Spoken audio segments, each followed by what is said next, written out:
People and animals may form a unique affinity. After 5 years of feeding this swan daily, they offered her an unexpected present one day. As a child, Joy lived near the park. A large population of swans resided and gave birth in the expansive park, which included many trees and a sizable pond. As a child, Joy enjoyed visiting the park. Welcome to USA Stories channel. Do not forget to subscribe and activate the bell button to receive all new updates. Now let's go to the story. They had no outdoor area when they were growing up in an apartment. She may relax by going to the park. She used to go feed some of the ducks and swans when she was a small child. Then, when she was a teenager, she would visit the park, sit beneath the trees, and observe the swans while studying. When she got into a quarrel with her mother or had a crush that wasn't returned, she would go there to cry. She was pleased in the park, but she really enjoyed interacting with the park's animals. Joy knew the ducks and some of the swans well enough to know when she might approach them and when she should keep her distance, even though many others were afraid of them.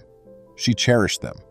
For many, she saw the life cycle continue as they matured, found lifelong partners, and ultimately had children. Joy was walking along the pond one day when she was in her late teens. There were plenty of cygnets, or baby swans, to admire during infant season.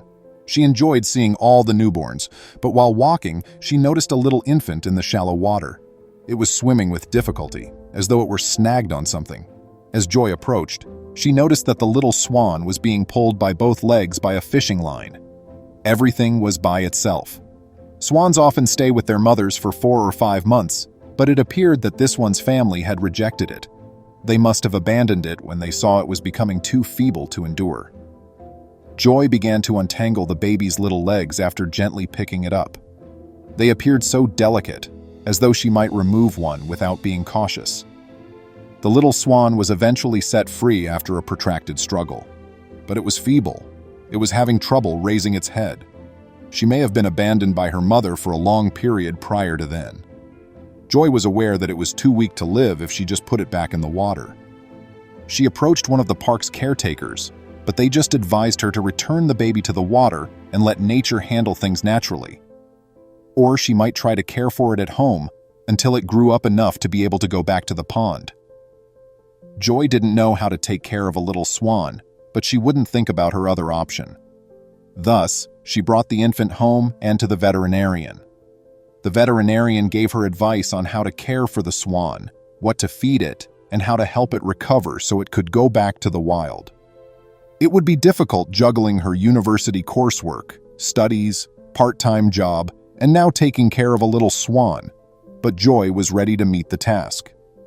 Everywhere she went, she carried the little swan. Since they frequently traveled on their parents' backs when they were sleepy, the swan would attempt to ride on Joy's feet at home.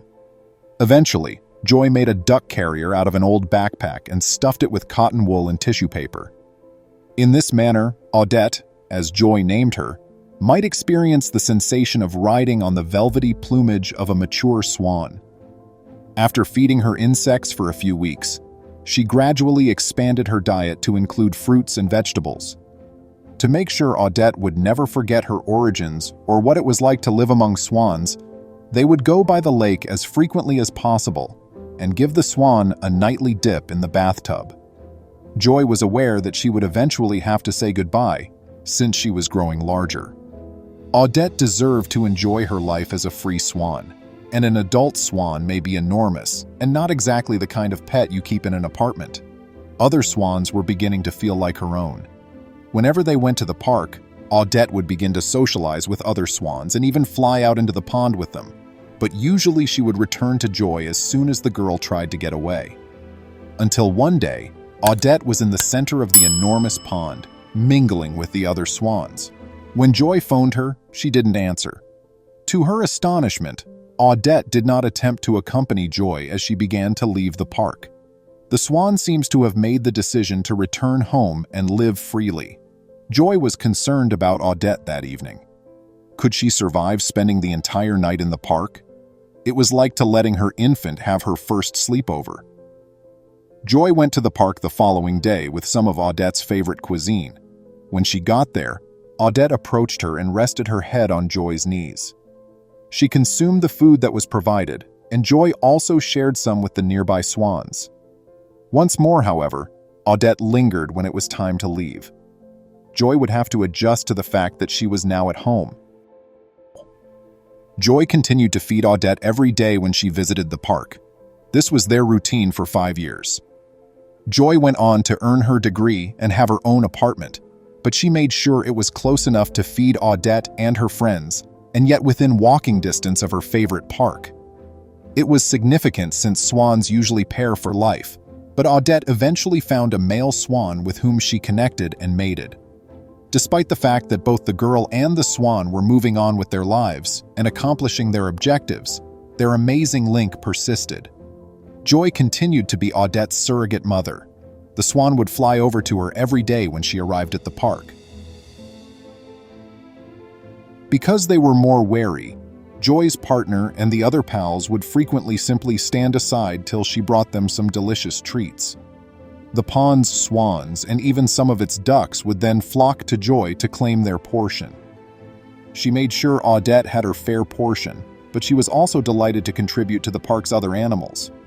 However, Joy didn't spot the swan when she arrived at the park after 5 years of feeding Odette every day. Her partner was also absent. Joy was really concerned, but she couldn't look for too long since she had to get to work. She went to the park every morning and evening for weeks, but Odette never visited her. Was the swan on the move? Although it seemed improbable, it was feasible that these animals relocated to a different park. Joy was upset and concerned about her buddy who had feathers. Hoping Odette might show up, she visited the park whenever she could. She went to the park one Saturday and sat by the pond to read. Abruptly, she noticed Odette swimming in her direction. Joy was so relieved that the swan was safe and healthy that she nearly burst into tears.